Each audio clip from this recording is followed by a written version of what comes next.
Hi எல்லாருக்கும் வணக்கம். இன்னைக்கு என்னோட ஹேண்ட் ரைட்டிங் ஜேர்னில இன்னைக்கு என்ன மெமரிஸ் நான் உங்களோட ஷேர் பண்ண போறேன்னா, நான் வந்து ஒரு அ 4த் ஸ்டாண்டர்ட் படிப்பேன்.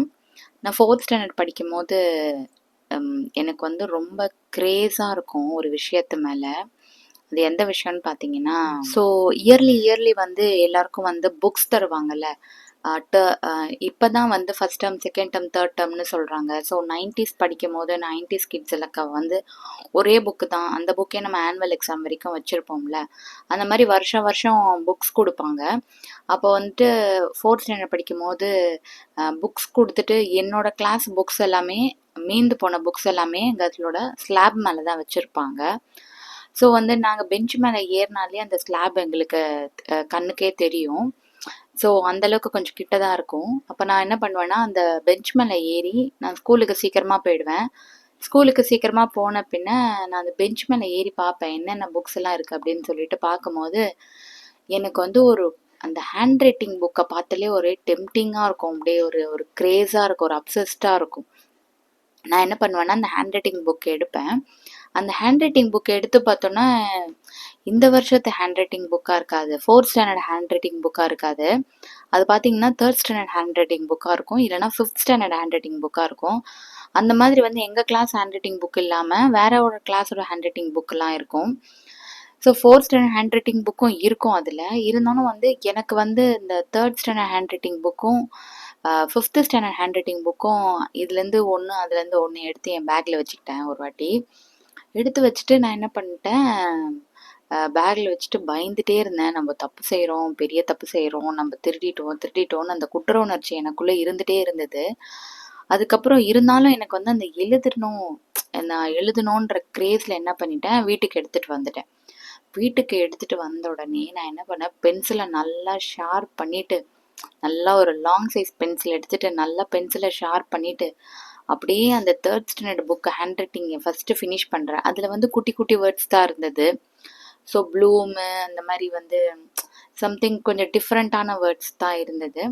ஸோ அந்த ஹேண்ட் ரைட்டிங் எல்லாம் முடிச்சுட்டு 3rd ஸ்டாண்டர்ட் ஹேண்ட் ரைட்டிங்லாம் முடிச்சுட்டேன், ஃபினிஷ் பண்ணிட்டேன். கொஞ்ச நேரத்துலேயே நான் அதை ஃபினிஷ் பண்ணிட்டேன். ஒரு ஒரு 2 ஹவர்ஸ்லேயே நான் ஃபினிஷ் பண்ணிட்டேன் அந்த 3rd ஸ்டாண்டர்ட் ஹேண்ட் ரைட்டிங் புக்கை. ஃபினிஷ் பண்ணதுக்கு அப்புறமா நான் என்ன பண்ணுறேன்னா, சரி ஓகே நம்ம 5th standard handwriting book நாளைக்கு எழுதலாம் அப்படின்னு சொல்லிட்டு வெயிட் பண்ணிட்டு இருந்தேன். ஒரு 8 மணி ஆயிட்டிருக்கும். நைட் ஒரு 8 மணி ஆயிடுச்சு. ஆன பின்னவே எனக்கு வந்து ஒரு மாதிரி ஒரு கில்ட்டி கான்ஷியஸா இருக்கு. நம்ம இந்த ஹேண்ட் ரைட்டிங் புக்க எடுத்துட்டு வந்துட்டோம். நம்ம வந்து ஒரு திருடிட்டோம். சாமி நம்ம கண்ண குத்திடும். நம்ம பெரிய தப்பு செஞ்சுட்டோம். நம்ம பண்ணது பெரிய தப்புன்னு சொல்லிட்டு இந்த கில்ட்டி கான்ஷியஸ் என்ன வந்து நீ திருடிட்டன்னு சொல்லிட்டே இருந்தது. டக்குன்னு நான் என்ன பண்ணேன், அந்த 5th ஸ்டாண்டர்ட் புக்கையும் எடுத்து ஃபுல்லா எழுத ஆரம்பிச்சிட்டேன். ஃபுல்லா எழுதிட்டு ஒரு 10 மணி 11 மணி வரைக்கும் நான் அந்த ஹேண்ட் ரைட்டிங் புக் எழுதிட்டே இருந்தேன். 5th standard handwriting book எழுதினதுக்கப்புறம் 2த்தையும் எடுத்து பேக்ல வச்சுட்டு, அதுக்கப்புறம் நான் என்ன பண்ணேன்னா, மறுநாளைக்கு ஸ்கூலுக்கு போனேன். திருப்பியும் ஸ்கூலுக்கு சீக்கிரமாவே போயிட்டேன். ஸோ சீக்கிரமா போன பின்ன நான் என்ன பண்ணேன், அந்த 2 ஹேண்ட் ரைட்டிங் புக்கையும் எடுத்து நடுவுல வச்சுட்டேன். ஹேண்ட் ரைட்டிங் புக்ஸுக்கு எல்லாமே 3rd standard handwriting book பண்டிலுக்கு நடுவுல வச்சுட்டேன் என்னோட ஹேண்ட் ரைட்டிங் புக்கை. அதுக்கப்புறம் வந்து 5th ஸ்டாண்டர்ட் ஹேண்ட் ரைட்டிங் புக்கையுமே அதே மாதிரி நடுவுல வச்சுட்டேன். வச்சுட்டு நான் என்ன பண்ணேன், சைலண்டா என்னோட பிளேஸ்ல உட்காந்துட்டதுக்கு அப்புறம் தான் எனக்கு ஒரு பெரும் நிம்மதியே கிடைச்சது.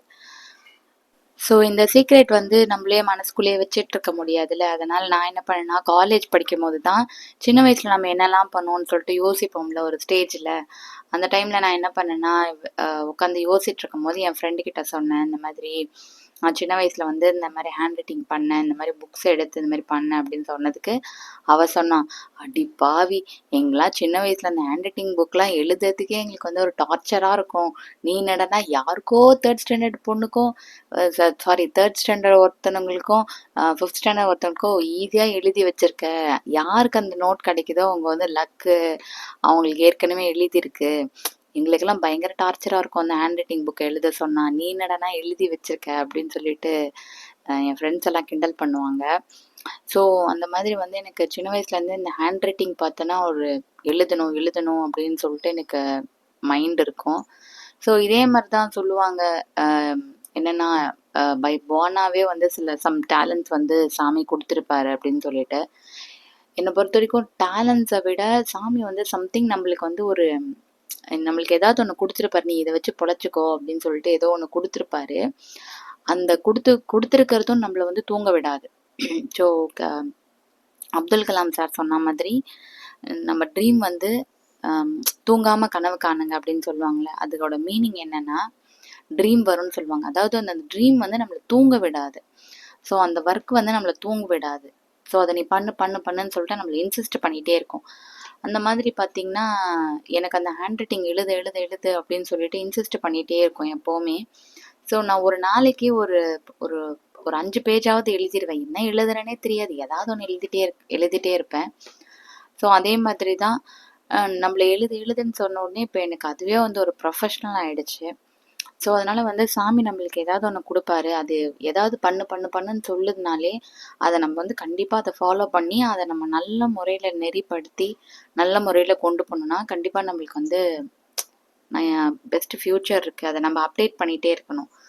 So everybody has talent. Everybody வந்து எல்லாருக்குமே சாமி ஏதாவது ஒன்று கொடுத்துருப்பாரு. அதுவும் நம்மளை தூங்க விடாது. அதை நம்ம ஃபாலோ பண்ணிட்டு போகணும் அப்படின்னு நான் சொல்கிறேன். ஸோ இந்த இடத்துல நான் வந்து ஆல்கெமிஸ்ட் புக்கை பற்றி சொல்கிறேன். இந்த ஆல்கெமிஸ்ட் புக்ஸும் அதே மாதிரி தான். அந்த புக்கு எனக்கு ரொம்ப பிடிக்கும். கிட்டத்தட்ட பார்த்தோன்னா அது என்னோட கதை மாதிரியே இருக்கும். அந்த படிக்காதவங்க படிங்க அந்த ஆல்கெமிஸ்ட் புக்கை. ஸோ இந்த மாதிரி தான் என்னோடய ஹேண்ட் ரைட்டிங் ஜேர்னி வந்து ஸ்டார்ட் ஆச்சு. ஸோ ஹேண்ட் ரைட்டிங்னாலே எனக்கு வந்து ஒரு இது அந்த மாதிரி சொல்லலாம். ஸோ நான் அடுத்த வீடியோவில் வந்து ஹேண்ட் ரைட்டிங் ஃபஸ்ட்டு இது வந்து 4th ஸ்டாண்டர்ட் கதை சொன்னேன். ஃபஸ்ட்டு கேஜி படிக்கும் போது எனக்கு ஒரு ஸ்டோரி இருக்குது. அந்த ஸ்டோரி நான் வந்து நெக்ஸ்ட் வீடியோவில் சொல்கிறேன். உங்களுக்கு இந்த வீடியோ பிடிச்சிருந்தா லைக் பண்ணுங்கள், ஷேர் பண்ணுங்கள், கமெண்ட் பண்ணுங்கள்.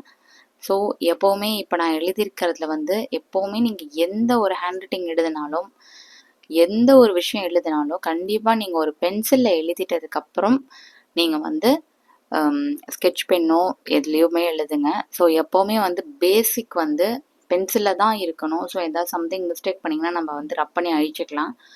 ஸோ வந்து அதனால் வந்து பென்சிலில் எப்போவுமே ஃபஸ்ட்டு பென்சிலில் ட்ரை பண்ணிக்கோங்க. அதுக்கு முன்னாடி உங்கள் மைண்ட்லேயே நம்ம இதுக்கப்புறம் ஆரஞ்சு ஸ்கெட்ச் எடுக்கணும், இதுக்கப்புறம் நம்ம பிளாக் எடுக்கணும், இதுக்கப்புறம் இது எடுக்கணும்னு சொல்லிட்டு ஒரு மைண்ட்லேயே வந்து ஒரு விஷுவல் வச்சுக்கோங்க. இந்த மாதிரி பண்ணணும், இப்படி பண்ணணும் அப்படின்னு சொல்லிட்டு.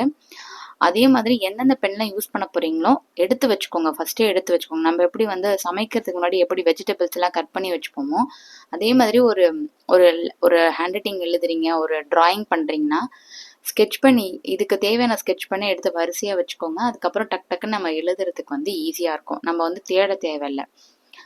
ஸோ அடுத்த நெக்ஸ்ட் வீடியோவில் வந்து நான் நெக்ஸ்ட் ஸ்டோரி சொல்கிறேன். ஸோ ஓகே, இந்த ஹேண்ட் ரைட்டிங் வந்து நீங்கள் பார்த்து ஃபினிஷ் பண்ணுங்கள். Okay, thank you. மியூசிக்.